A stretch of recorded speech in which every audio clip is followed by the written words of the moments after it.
From New York, where the American stage begins, NBC presents Best Plays with John Chapman.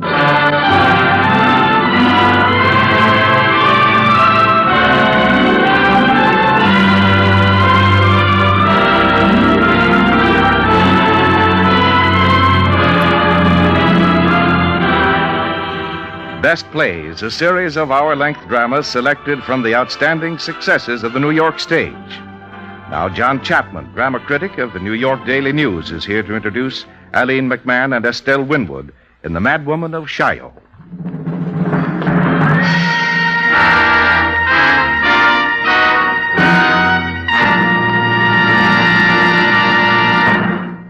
Mr. Chapman. Our play this evening was inaccurately titled by its author, the late Jean Giraudoux. He called it, and we call it, The Madwoman of Chaillot. When, to be accurate, it should be called The Mad Women.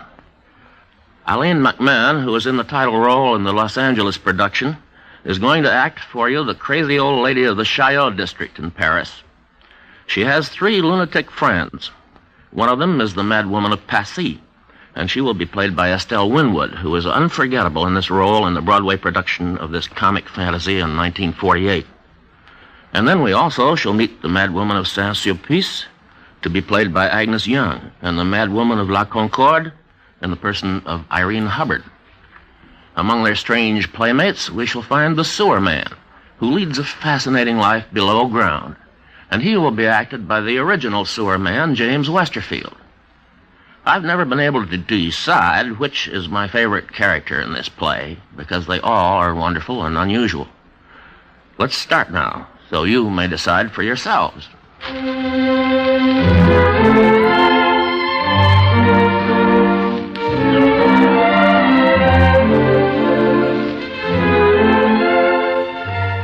In the stately quarter of Paris known as Chaillot, between the Champs-Élysées and the Seine, across the river from the Eiffel Tower is a cafe called the Chez Francis.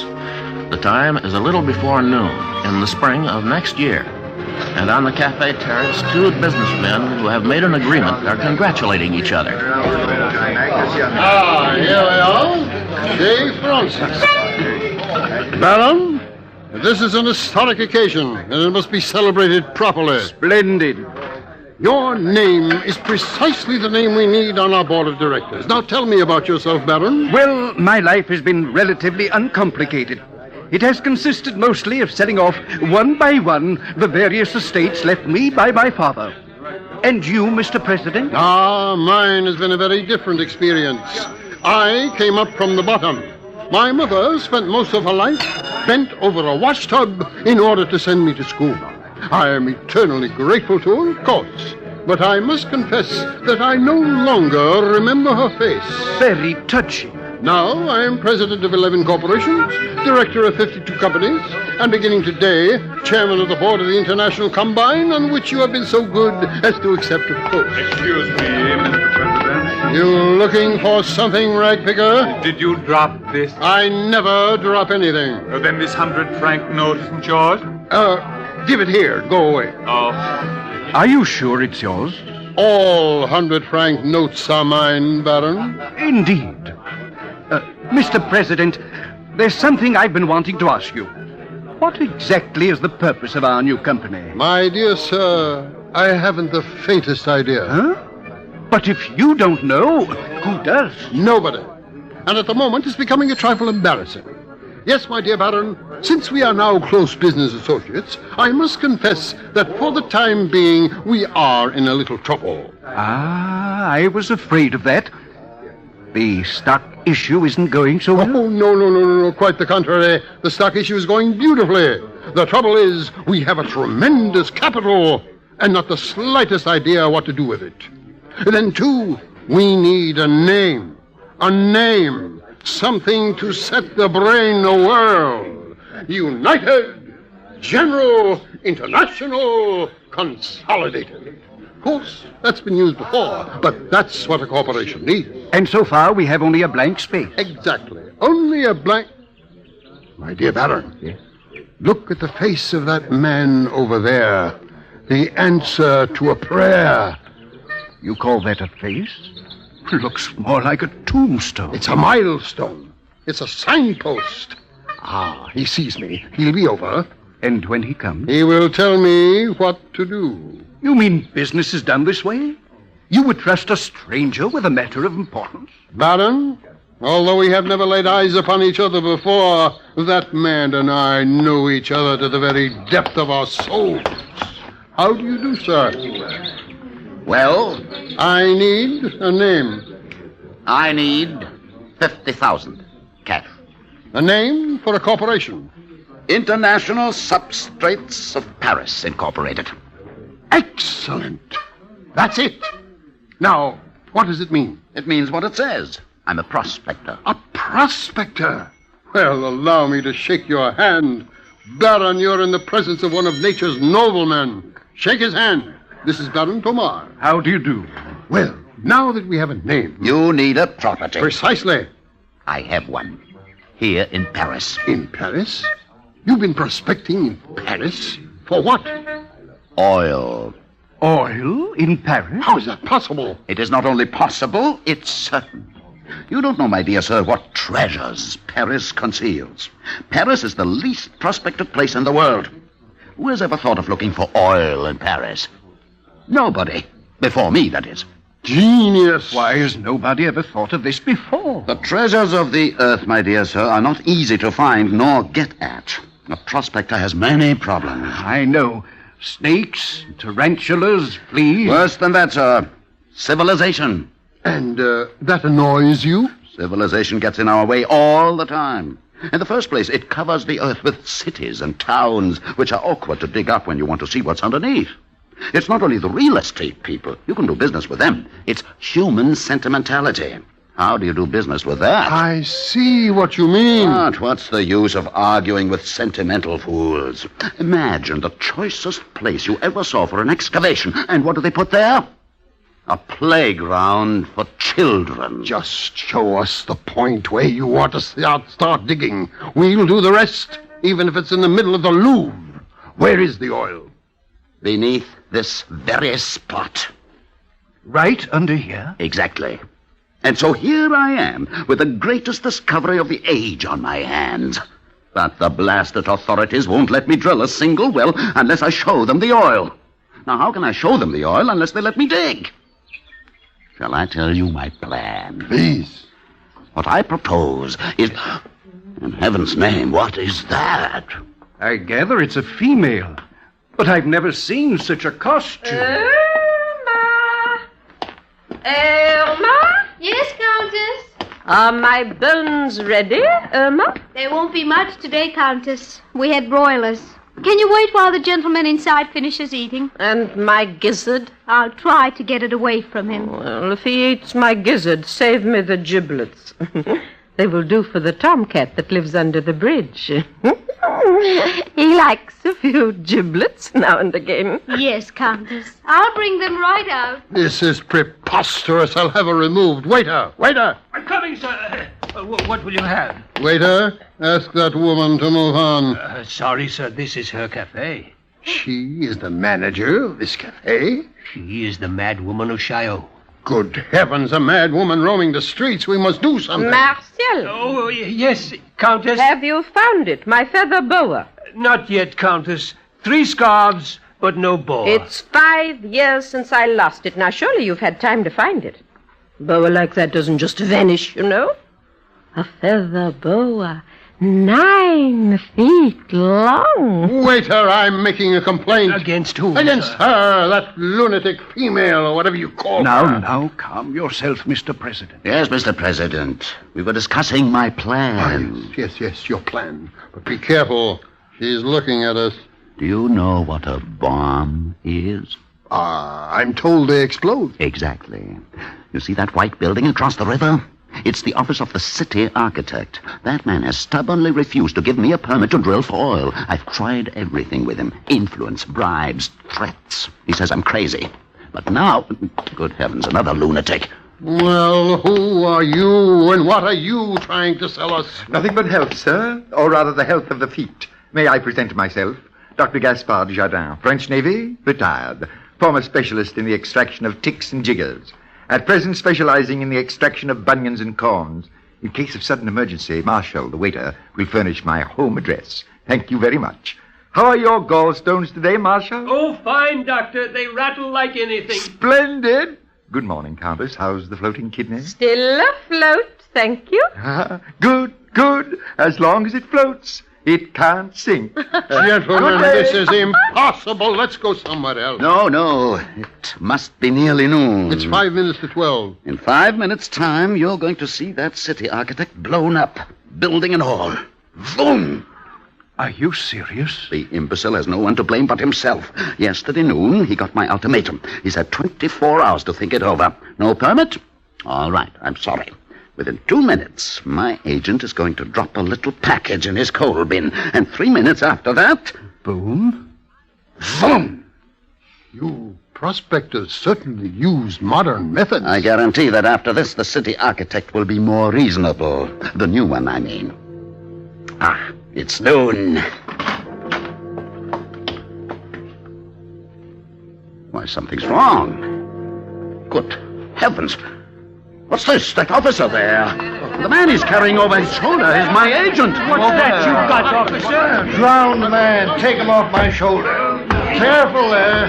Well, he's not drowned. His clothes are dry. He's been slugged. Slugged is also correct. He was jumping off the bridge when I came along, and I pulled him back. I slugged him naturally, so he wouldn't drag me under. Stupid idiot. That's what comes of employing amateurs. But what did he do with the bomb? You don't think he'll give you away? Don't worry. Officer, what do you think you're doing? Life-saving. Artificial respiration. First aid to the drowning. But he's not drowning. He thinks he is. You'll never bring him around that way. That is meant for people who drown in water. It's no good at all for those who drown without water. What am I supposed to do? I've just been sworn in. It's my first day on the beat. I can't afford to get in trouble. Perfectly simple. Take him back to the bridge where you found him and throw him in. Then you can save his life and you'll get a medal. But I don't swim. You can learn how on the way down. Now, quickly, before anybody notices, take him back. All right, here we go. Stop, officer.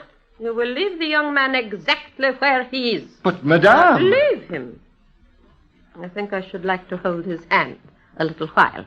What are we going to do? I think we'd better all run along and discuss what to do next somewhere else. Yes, let's do that. There's another cafe along this way where we can talk. Irma. Yes, Countess? Come here. Bring your pocket mirror. Oh, how handsome he is. Is he dead, Countess? Well, now, hold the mirror to his mouth. If it clouds over... Oh, it does cloud over. He's alive, then. Oh, look. He's opened his eyes. Young man, you're looking at my iris. Isn't it beautiful? Very. Oh, the sergeant was good enough to say that it becomes me. I had to tell him quite frankly that I no longer trust his taste. Yesterday the flower girl gave me a lily, and he said it didn't suit me. It's beautiful. Oh, well, he'll be very happy to know that you agree with him. He's really quite sensitive. Sergeant! No, please, don't call the police. Oh, but I must. I think I hurt his feelings. Let me go, madame. I'll do nothing of the sort. When you let someone go, you never see him again.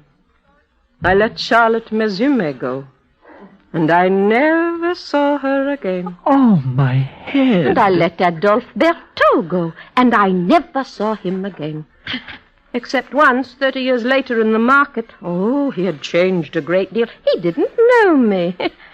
He sneaked a melon from right under my nose, the only good one of the year. Oh, here we are, Sergeant. I'm in a hurry, Countess. Now, with regard to the iris, this young man agrees with you. He says it suits me. Well, I must go. There's a man drowning in the Seine. No, he's not. He's drowning here. What? No, you needn't hurry because I'm holding him tight, as I should have held Adolphe Berthaud. Oh, but if I let him go, I'm sure he'll go and drown in the Seine. Now, Sergeant, now what are you doing? I'm taking down the drowned man's name and date of birth. You think that's going to stop him from jumping in the river to tell him the date of his birth?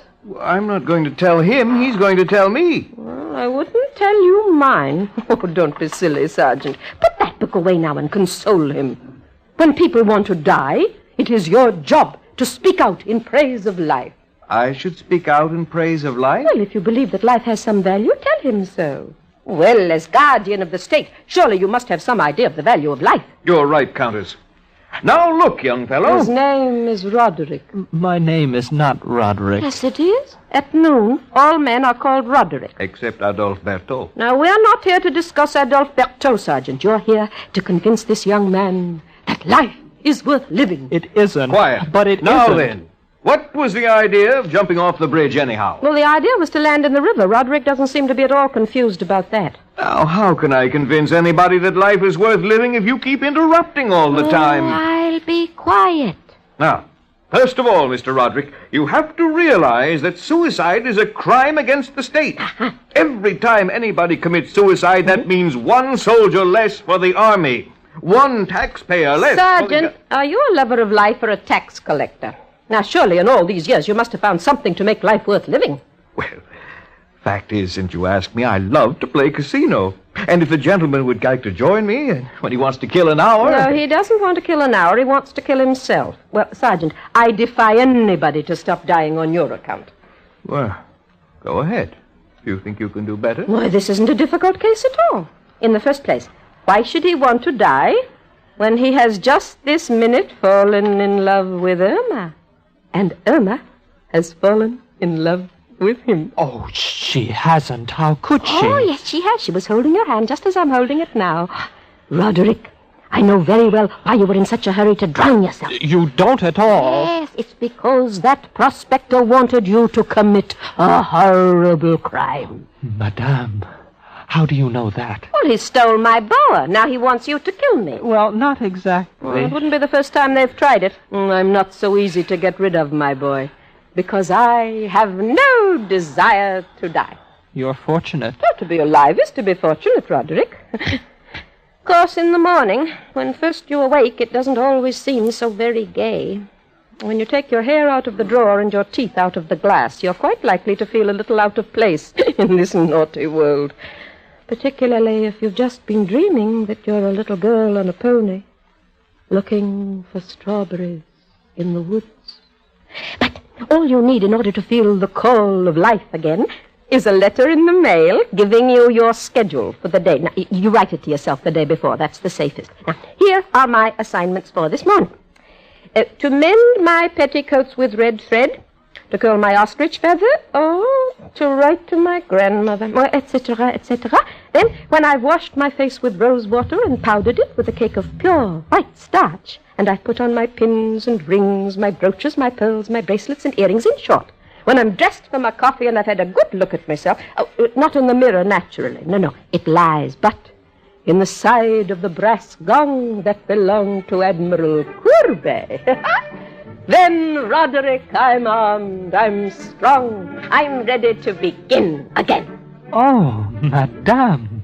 Well, after that, everything is pure delight. First, the morning paper. Now, not, of course, these current sheets, full of lies and vulgarity. No, I always read the Gaulois.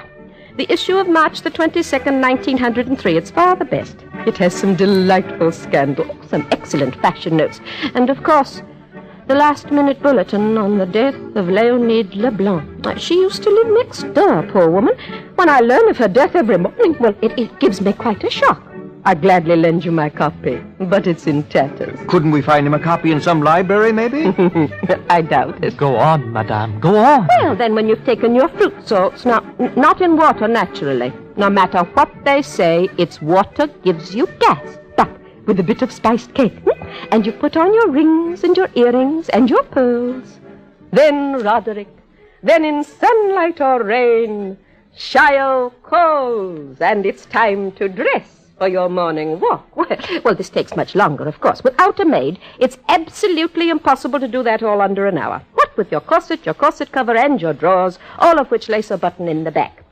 Now, I asked Madame Lanvin a little while ago to fit those drawers with zippers. Well, she was quite charming, but she declined. No, she thought it would spoil the style. I know a place where they put zippers on anything. Oh, I think Lanvin knows best, but I really manage quite well. Now, what I do now is I lace them up the front and then I twist them around to the back. It's quite simple, really. Then you choose a lorgnette, and then comes the usual fruitless search for the feather boa that your prospector stole.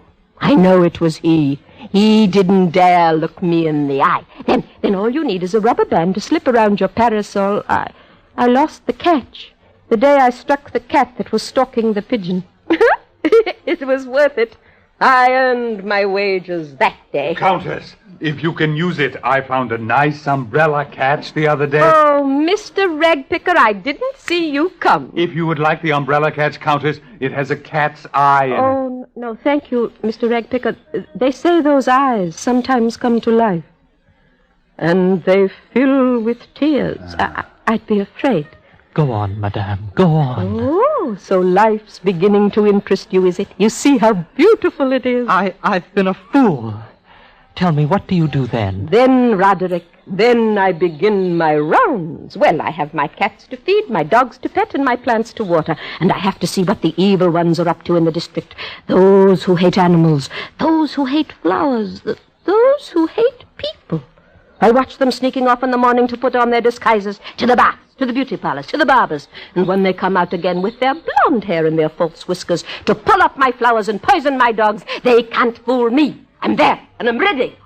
All you have to do to break their power is to cut across their path from the left. Well, that isn't always easy. Dice move swiftly, but I've a good long stride, and I generally manage. Don't I, Mr. Ragpicker? Oh, yes, Countess. The flowers have been marvelous this Oh, year. and the butcher's dog on the Rue Bizet, in spite of that wretch who tried to poison him, isn't he friskier than ever? That dog had better watch out. He has no license. He doesn't seem to feel the need for one. The Duchesse de la Rochefoucauld's whippet is getting awfully thin. Oh, what can I do? Now, she bought that dog, full grown, from a kennel where they didn't even know his right name. Well, a dog without his right name is just bound to get thin. I've got a friend who knows a lot about dogs in Arras. Oh, ask him to call on the Duchess. She receives Thursdays from 5 to 7. You see, Roderick, that's life. Now, how does it seem to you now? It seems marvelous. Oh, that's only the morning. Oh, wait till I tell you about the afternoon. Now, in the afternoon... No, I'll have to tell you later. I don't want him to hear. Who? The one who's coming there. All right, Pierre, come along with me. I'm perfectly all right here. I said come along now. I'd better go, madame. No. It's no use. Please let go my hand. Stay where you are now. I'm holding your hand because I shall need your arm in a few minutes to take me home. I'm very easily frightened. Madame, will you oblige me by letting my friend go? I will not oblige you in any way. Officer, arrest this woman. She refuses to let this man go. Well, why should she? It's against the law for a woman to detain a man on the street. It's a clear case of disorderly conduct. Countess, between ourselves, what are you holding him for, anyway? Well, Sergeant, I'm holding him because I want to hold him. He's the first man I've ever really held, and I'm enjoying it. And I'm holding him because as long as I hold him, he's free. Pierre, I'm giving you fair warning. And I'm holding him because Irma wants me to hold him. She's in love with him. And if I let him go, it will break her heart. In that case, you must move along, Prospector. You're blocking traffic. I have your number, Sergeant. Move along. You'll regret this, Pierre. You'll regret what you've done. Thank you, Countess. He's blackmailing you, isn't he, Roderick? Yes. Well, what did you do? Murder someone? I forged my father's signature to a note. The prospector has the paper and promised to tear it up if I did what he wanted. But I couldn't do it. Well, that man is mad. Does he really want to destroy the whole of Chaillot? He wants to destroy all of Paris. Isn't that fantastic? No, it's not funny, Countess. He can do it. He's mad, but he's powerful, and he has friends. Their machines are already drawn up and waiting. In 3 months' time, you may see Paris covered by a forest of derricks. Have they lost something? Oh, they're looking for oil, Countess. They're convinced that Paris is sitting on a lake of oil. Well, suppose it is. What harm does it do? Well, they want to bring the oil up to the surface, Countess. I never heard of anything so silly. Now, what do they want with this oil? They want to make war, Countess. Oh, dear, let's forget about these horrible men. Oh, the world is beautiful. It's happy. That's how God made it. No man can change it. Countess, if you only knew. If I only knew what? Shall we tell her now? What is it you're hiding from me? You tell her, Ragpicker. You've been a pitchman. You can talk. Our friend should be here. Ma! Yes? Come here and tell Marshal to come with you and Dr. Jardin. Right away? At once. We're going to tell the Countess. Ma, you're frightening me, my friends. What are you hiding from me? Countess. There was a time when old clothes were as good as new. In fact, they were better. Because when people wore clothes, they gave something to them. You may not believe it, but right this minute, the highest priced shops in Paris are selling clothes that were thrown away 30 years ago. They're selling them for new. That's how good they were. Well? Countess, there was a time when garbage was a pleasure. A garbage can then was not what it is now. If it smelled a little strange, it was because it was a little confused. There was everything there. Sardines, cologne, iodine, roses. An amateur might jump to the wrong conclusion. But to a professional, it was the smell of God's plenty. Well. Countess, the world has changed. Oh, nonsense. How could it change? But the people are the same, I hope. No, Countess, the people are not the same. The world is not beautiful anymore. It's not happy. Why didn't you tell me this before? Because you live in a dream, Countess, and we don't like to disturb you. But how could it have happened? Countess, there was a time when you could walk around Paris and all the people you met were just like yourself. A little cleaner, maybe, or dirtier, perhaps, or angry or smiling, but you knew them. They were you.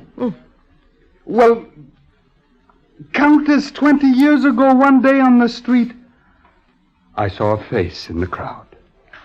A face, you might say, without a face. The eyes, empty. The expression, not human.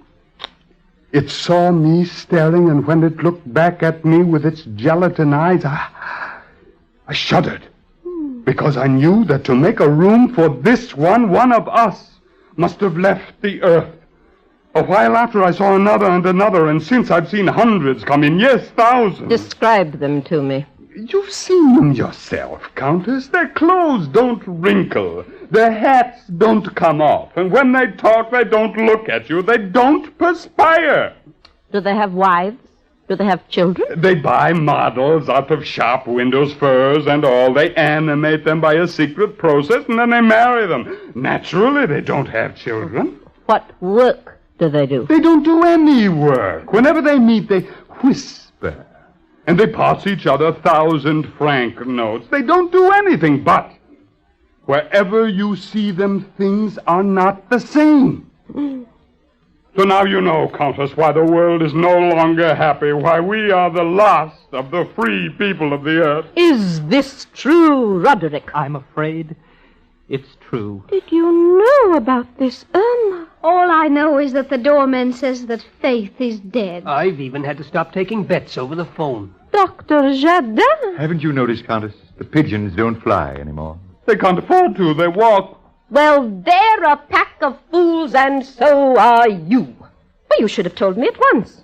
Why are you complaining instead of doing something about it? How can you bear to live in a world where there's unhappiness? Are you cowards?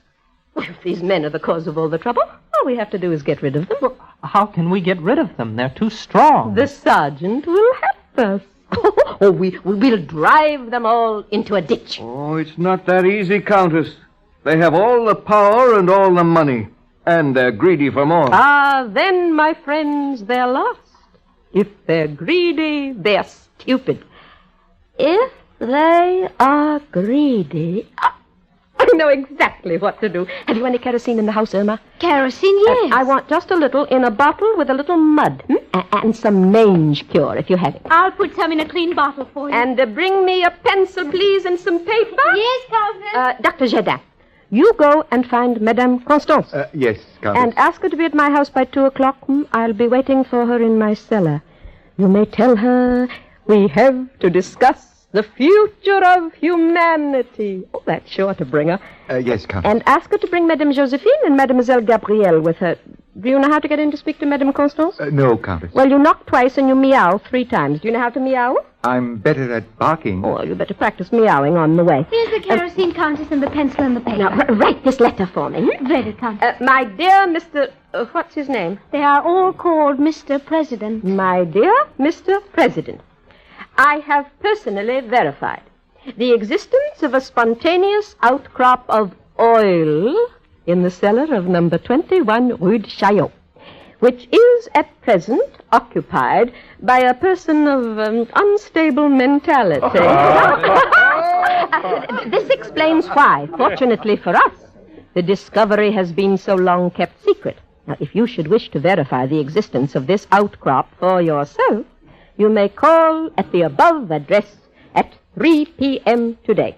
I am herewith enclosing a sample so that you may judge the quality and consistency of the crude. Yours very truly, Roderick, can you sign the prospector's name? You wish me to? One forgery wipes out the other. Who is to deliver this? The sergeant, of course, on his bicycle. And as soon as you've delivered it, Sergeant, you run over to the prospector's office and leave word that the president expects to see him at my house at 3. Yes, Countess. But this only takes care of 2 of them, Countess. Well, didn't I understand you to say that they're all connected like the works of a machine? That is true. Well, then if one comes, the rest will follow, and we shall have them all. Well, now, I must go and make ready for them. Roderick, you shall take me home. Oh, yes, Countess. Oh, you still look pale. I have some old chartreuse at home. I always take a glass each year. Last year I forgot. You shall have it. Anything I can do to help you, Countess? Oh, well, there's a great deal you can do. There are all the things that need to be done in a room that no man has been in for 20 years. You can untwist the blind and let in a little sunshine for a change. Oh, there's a door on the wardrobe.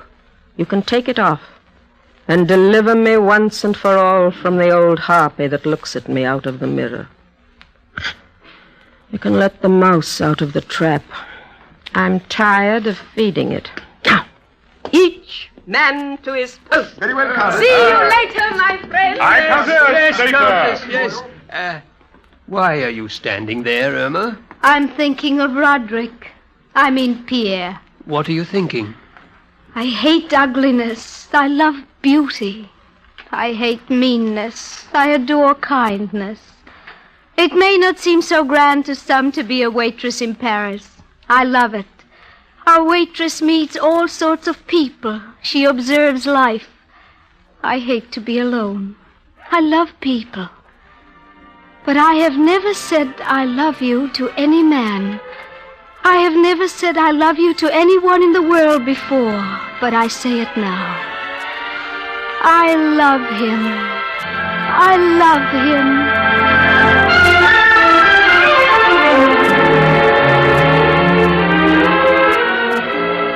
him. In a moment, Act 2 of The Madwoman of Chaillot, starring Eileen McMahon and Estelle Winwood. This is NBC, the National Broadcasting Company.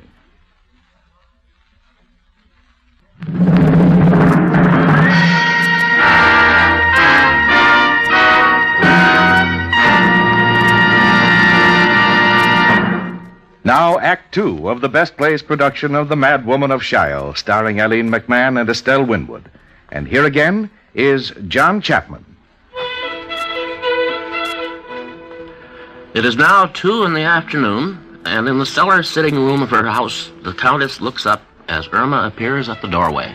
Countess, here is the sewer man. Oh, you found him, Emma. Well, send him in. Countess. How do you do, Mr. Sewerman? Oh, but why do you have your boots in your hand instead of on your feet? Etiquette, Countess. Etiquette. Oh, how very American. I'm told that in America, people apologize for their gloves when they shake hands. As if the human skin were nicer to touch than the skin of a sheep. And particularly when they have sweaty hands. My feet never sweat, Countess. Oh, how very nice. Oh, but please don't stand on ceremony here now. Put your boots on. Thanks, Countess. Oh, I'm sure you must have a very poor opinion of the upper world. The way people throw filth into your sewer is absolutely scandalous. I burn all my refuse, and I scatter the ashes. All I ever throw in the drain is flowers. Did you happen to see a lily float by this morning? Yes. Thank you very much. A very sweet thought. Tomorrow you shall have this iris. Oh, but now, I have a question to ask. Yes, Countess. Do you remember that night I found you here in my cellar, looking very pale and strange? Well, you were half dead, as a matter of fact, and I brought you some brandy. I remember, Countess. That night, you promised to tell me the secret of this room. The secret of the moving stone. Yes, I need it now. Countess, there is a brick. There on the wall behind you. Huh? It's a little darker than the others. This one? If you push it, the stone will move away. Where do those stairs lead? Nowhere. They just go down. Let's go see. No, Countess. Never again. That time you found me, I had a pretty close shave. I kept going down and round for an hour. There's no end to it. Once you start, you can't stop. You came up. I'm a special case, and I stopped in time. Who could have built such a thing? Paris is old, you know. You don't suppose by any chance there's oil down there? There's only death down there. I should have preferred a little oil. How do you lower the stone? Just press on that same brick. Now, there's two in the world who know it. Countess, Madame Constance and Mademoiselle Gabrielle are here. Send them in, Irma, and show the sewer man to the door. Good day, Mr. Sewer Man. Thank you. Good day, Countess. Glad to be of service. Aurelia, here we are. Now, don't tell us they found your feather boa. You don't mean Adalberto has proposed at last? Oh, how are you? He would. How are you, Constance? How are you, Gabrielle? Thank you both so much for coming. You needn't shout today, my dear. It's Wednesday. Wednesdays I hear perfectly. It's Thursday. Come along, Dickie. Come along. Oh, you naughty dog. Stop barking. What a racket you're making. Now, come along. Darling, we've come to see the longest boa and the handsomest man in Paris. Constance, it's not a question of my boa today, nor of Adalberto. It's a question of the future of the human race. You think it has a future? Oh, sit down and listen to me. Now, we've got to make a decision today which may alter the fate of the world. Couldn't we do it tomorrow? I want to wash my slippers. We haven't a moment to waste. Oh, where is Josephine? Josephine is sitting on her bench by the palace waiting for President Wilson to come out. She says she's sorry, but she must see him today. Oh, what a pity she had to see him today. She has a first-class brain. Well, go ahead, dear. We're listening. What is it, Dickie? Oh, you want to sit in Aunt Aurelia's lap. Well, stop. Come on, then. Jump, darling. Now, Constance, we love you dearly, as you know, and we love Dickie, too. But this is too serious a matter, so let's stop being childish for once. And what does that mean, if you please? It means Dickie. Now, you know perfectly well that we love him and we fuss over him just as if he was still alive. He's a secret memory. We wouldn't hurt his feelings for the world. But please, don't plump him in my lap when I'm settling the future of mankind. So you're against Dickie, too? I'm not in the least against Dickie. I adore Dickie. But you know as well as I that Dickie is only a convention with us. Well, it's a beautiful convention, but that doesn't mean it has to bark all the time. Besides, you spoil him. By the time you went to visit your niece and you left him with me, we got along famously together. When you're not there, he's a model dog. He doesn't bark, he doesn't tear things, he doesn't even eat. But with you around him, one really can't pay attention to anything else.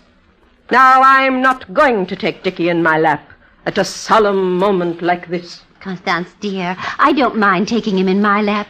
He loves to sit in my lap, don't you, darling? Kindly stop putting on angelic airs, Gabriel. I know you very well. You're much too sweet to be sincere. There are plenty of times that I make believe that Dickie is here, when really I've left him at home and you cuddle and pet him just the same. I adore animals. If you adore animals, you shouldn't pet them when they're not there. It's a form of hypocrisy. Now, Constance, Gabrielle has just as much right as you have to... Gabrielle has no right to do what she does. Do you know what she does? She invites people to come to tea with us. People whom we know nothing about. People who exist only in her imagination. And you think that's not an existence? I don't invite them at all. They come by themselves. What can I do? You might introduce us. Well, if you think they're imaginary, Constance, what do you want to meet them for? Well, of course they're imaginary, but who likes to have imaginary people staring at one, especially strangers? Oh, they're really very nice. But tell me one thing, Gabriel, are they here now? Am I to be allowed to speak, or is this going to be the same as that argument about inoculating Josephine's cat? when we didn't get to the subject at all. Never. I'll never give my consent to that. I'll never do a thing like that to you, Dickie, sweet. Oh, good heavens, now she's in tears. All right, Constance, stop crying. I'll take him in my lap. No, he won't go now. Oh, how can you be so cruel? Don't you suppose I know Dickie isn't real? Don't you think I'd rather have him here alive and woolly and frisking around the way he used to? You have your Adolf, Gabrielle has her birds, but I have only Dickie. Do you think I'd be so silly about him if it wasn't that it's only by pretending that he's here all the time that I can get him to come sometimes, really? Next time I won't bring him. Oh, now let's not get excited over nothing at all. I'll call Irma and she will take Dickie for a walk. No, he doesn't want to. Besides, I didn't bring him today, so there. Aurelia, why did you ask us here in the first place? Oh, yes. Well, now, this morning, thanks to a young man who drowned himself in the Seine, I discovered a terrible plot. There is a group of men who want to destroy the whole city. Is that all? I don't understand, Aurelia. Why should men want to destroy the city? It was they themselves who put it up. Well, there are people in the world who want to destroy everything. They have a fever of destruction. Even when they pretend that they're building, it's only in order to destroy. Humanity is now dedicated to the task of universal demolition. I speak, of course, primarily of the male sex. Oh! Aurelia, must you talk sex in front of Gabrielle? Well, now, after all, there are two sexes. Gabrielle is an innocent young girl. Oh, she can't be that innocent. She keeps canaries. I think you're being very cruel about men, Aurelia. Men are big and beautiful and as loyal as dogs. I prefer not to marry, it's true, but I hear excellent reports of them from friends who've had an opportunity to observe them closely. My poor darling, the tide has turned. Men are changing back into beasts. Well, a man doesn't take your hand nowadays. He gives you his paw. Oh, would that bother you very much if they changed into animals? Oh, I'd love to see them like that. They'd be sweet. You'd make a fine rabbit, Constance, wouldn't you? I? A rabbit? Oh, naturally. You don't think it's only the men who are changing?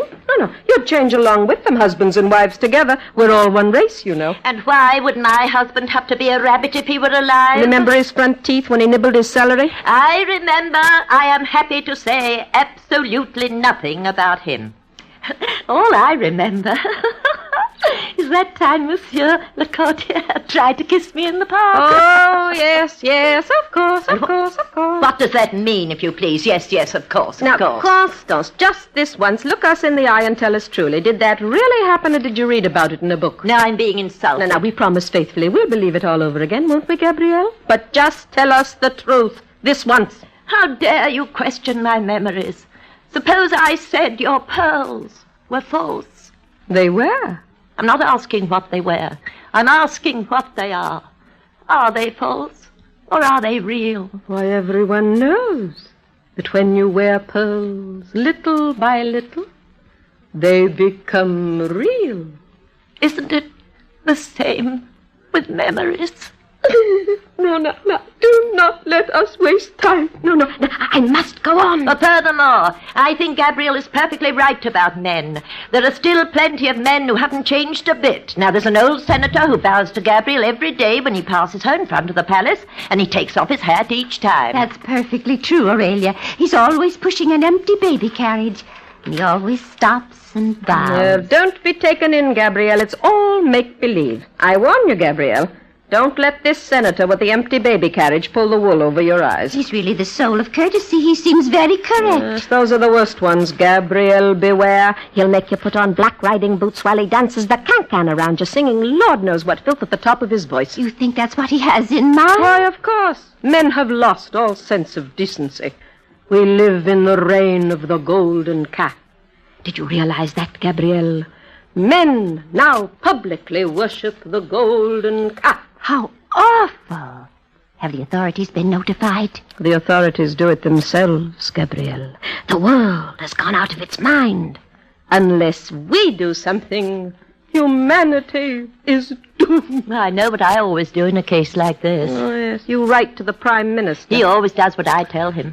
Does he ever answer your letters? He knows I prefer him not to. It might excite gossip. What do you suggest, Gabrielle?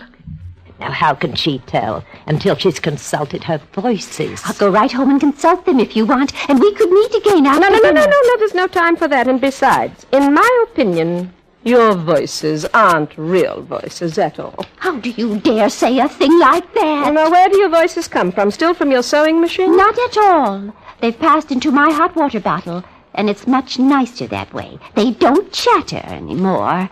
They gurgle. Well, I don't call that voices. Objects talk. Everybody knows that. That's the principle of the phonograph. But to ask a hot water bottle for advice is silly. What does a hot water bottle know? No, my dear. All we have to consult here is our own good judgment. Well, tell us what you've decided. Since you're asking for our opinion, you've doubtless made up your mind. Yes, I thought the whole thing through. I have, in fact, baited a trap. And in just a few minutes, the rats will be here. Oh, heavens! What are you going to do with them? Oh, now that's just the question. Suppose I get all those wicked men here at once in my cellar. Have I the right to exterminate them? To kill them? It's not so easy to kill them. Now, let's say you have a tank full of burning oil all ready for them. Now, how are you going to get them to walk into it? There's nothing so stubborn as a man when you want him to do something. You leave that to me. I wish Josephine were here. Her sister's husband was a lawyer. She knows all about those things. Do you ever miss a cold when it's gone? When the world feels well again, do you think it will regret its illness? No, it will stretch itself and smile, and that's all. Countess, Madame Josephine is here. Thank heaven. We're saved. My dear friend, today, once again, I waited and waited for President Wilson, but he didn't come out. Well, you'll have to wait quite a while longer before he does. He's been dead since 1924. I have plenty of time. Well, in anyone else, Josephine, these extravagances would seem childish. But a person of your good judgment doubtless has her reasons for wanting to talk to a man to whom no one would listen when he was alive. Now, we have a legal problem for you. Suppose you had all the world's criminals here in this room, and suppose you had a way of getting rid of them. Yes? Would you have the right to do it? Why not? Exactly my point. But Josephine, so many people. The more there are, the more legal it is. That way it's impersonal. It's even military. It's the cardinal principle of battle. You get all your enemies in one place and you kill them all together at one time. Of course, if you had to track them down one by one in their houses and offices, you'd get tired and sooner or later you'd stop. Oh, I believe your idea is very practical, Aurelia. I can't imagine why we never thought of it before. Well, bless you, Josephine. I was certain you'd see it the way we do. Very well. Now that's settled, and let's have our tea. Quickly, though, for they will be here shortly.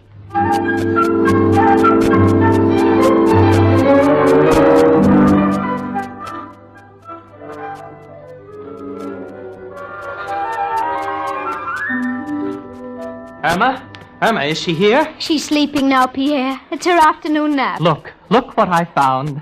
Her feather boa. Where did you find it? I took the mirror off the wardrobe door. It was behind it. Oh, how happy this will make her. Take it in and put it where she'll see it when she wakes. All right. Oh, she'll be so pleased. It's been lost for 5 years. Is it you, Adalberto? No, madame.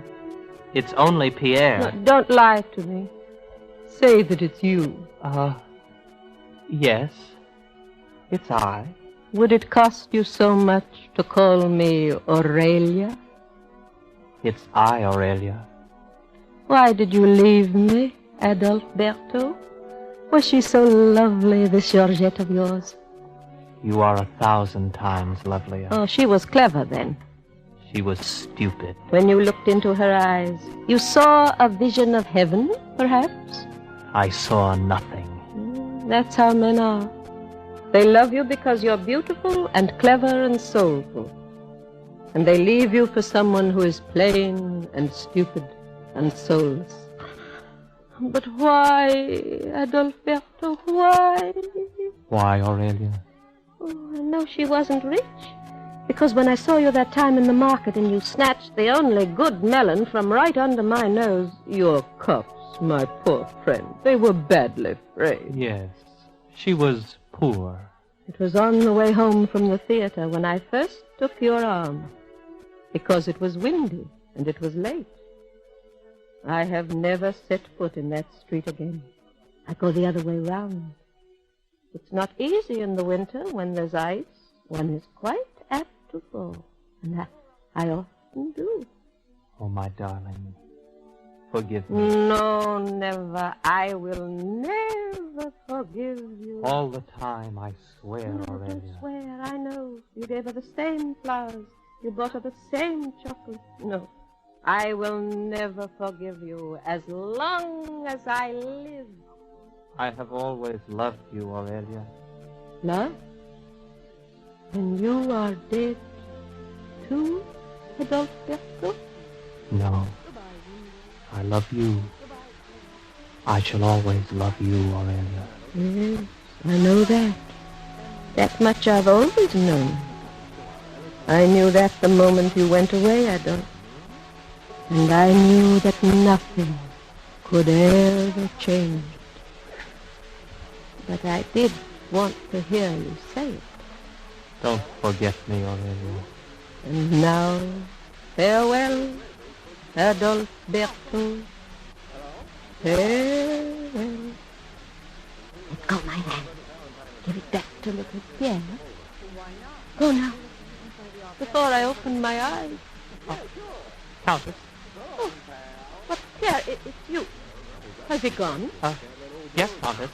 Oh, I didn't hear him go. He makes a quick exit, that one. Good heavens! My feather boa. Wherever did you find it? In the wardrobe, Countess, when I took off the mirror. Was there a purple silk shopping bag with it? Yes, Countess. And a little child sewing box? Oh, no, Countess. Oh, they're fighting now. They're trembling for their lives. You see what they're up to? They're quietly putting back all the things they've stolen. How stupid they are. Now, the one thing I really miss is my little sewing box. They haven't put it back. You're quite sure? What was it like? It was green cardboard with gold braid all around it. No, it's not there, Countess. The symbol was gilt. I swore I'd never use any of it. Look at my poor finger. Countess, you were right. There's a procession outside, and the streets are full of taxis and limousines. I will receive them alone. Here, you and Irma go and bring all our friends here. Now, wait, here. Press that blackened brick in the wall there. This one, Countess? Yes, press it quickly. Where do those stairs go? Never mind, pal. Hurry on. Now, they'll be here. Go and find your friends, all of them, and bring them here. Oh, yes. And I mustn't forget that I'm supposed to be deaf. I want to hear what they're thinking. I'll tell them. Go now, Irma. Run along, Pierre. Yes, Countess. Ah, Mr. President, and the Prospector, and Baron. Well, you're very welcome. You are expected. This is my board of directors, madam. The Countess is quite deaf, gentlemen. You will have to shout. I had a premonition, madame, when I saw you this morning, that we would meet again. Louder, the old chuckle. I have here a letter, madam. Is it true that you located me? Oil? Yes, that is true. Then sign the paper, please. Oh, what is it? Your contract. Oh, thank you. Certainly not. It's a waiver of all rights. Now, madam, just show us the will, and this package is yours. What is it? A gold brick. 24 carats. For you. Don't worry, we'll pick it up again when we're out. Now, madam, you'll show us the way to the oil, if you please. Down that stairway. But wait. Yes? Didn't you gentlemen happen to bring along a little sewing box? I just saw them or a little symbol? No. May we go down now? Well, they go down. Now, what? You're stepping. I'll cut a deal, okay? Oh, really? Yeah. Why don't you have a record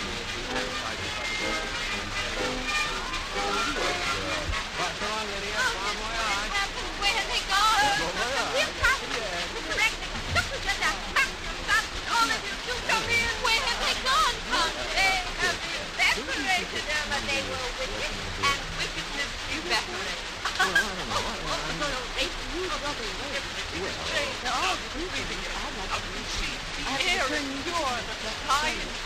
Life, beautiful.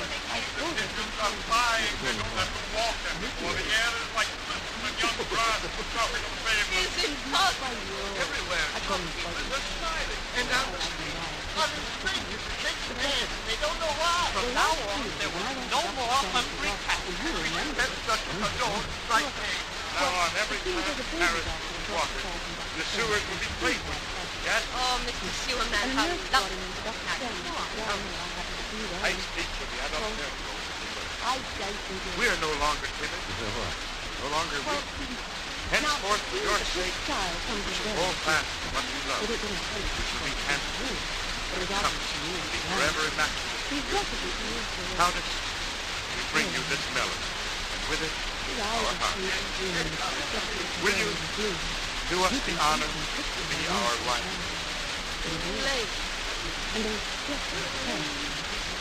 Oh, yeah.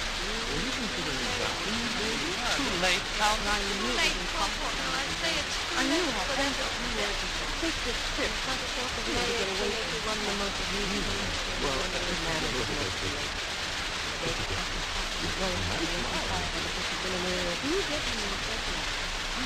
not too late. The day, the time. It is Paris. It is Imperial Guard. The other kind of us. It is nothing. He said nothing. Oh, darling, you obviously wish to. No? Yes. You two will kiss each other this quiet 3 hours. Take each other, know each other, and love each other. Kiss each other quickly. Oh, it's right. How much? Kiss. If you ever think of interest by yourself, it will become a month, a year, a century. Make them kiss each other, all of them. Before it's too late. No. In a moment, the hair will be white, and there'll be another Madwoman in Paris. And before that moment, forever! Yeah! Oh, no. If we only had the courage to do that 50 years ago, how different I would be. I said everything I had to say very fast and quickly. Well, now there we are. And this country is normal. Nothing is ever so wrong in the world that is sensible when it's not said by the world. Thank you. The next time, don't wait. Now, when you're in town, Bill, where's the picture? No, I can't talk. Just once. We will come. How do you boys up, Bill? Right, I'll get this time. My poor cat must be starved. Oh, but before for them, if humanity had to be saved every afternoon, they don't think very much of it as it is.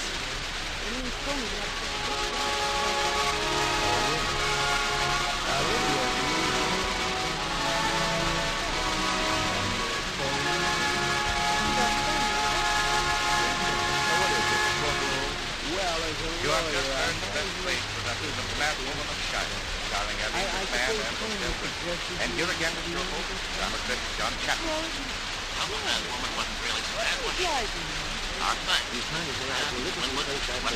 All the others. Now, for next week, this play will be Elizabeth comedy drama about the last 8 days of the real life of our late outlaw, Jesse James. The title is Very Legend. John Portman, Jesse James, Chapman saying goodbye until then. The Madwoman of Chaillot is adapted from the French by Maurice Francy and even further adapted for radio by Harold Hammond. The cast of Elliot McMahon as the Madwoman, handling their original Broadway roles with their Winwood as the James Weston Hughes as the Sewerman, Louis Sorin as the French. Others like Campbell and Lucy Duncan, Agnes Young, Raymond Edward Johnson, Irene Hubbard, Peter Capel, Edwin Thoreau, Joseph Bolt, William Redford, William Griffith, John McDuffie, and Diane. Best plays was an NBC production supervised by William Wells and directed by Edward Robert.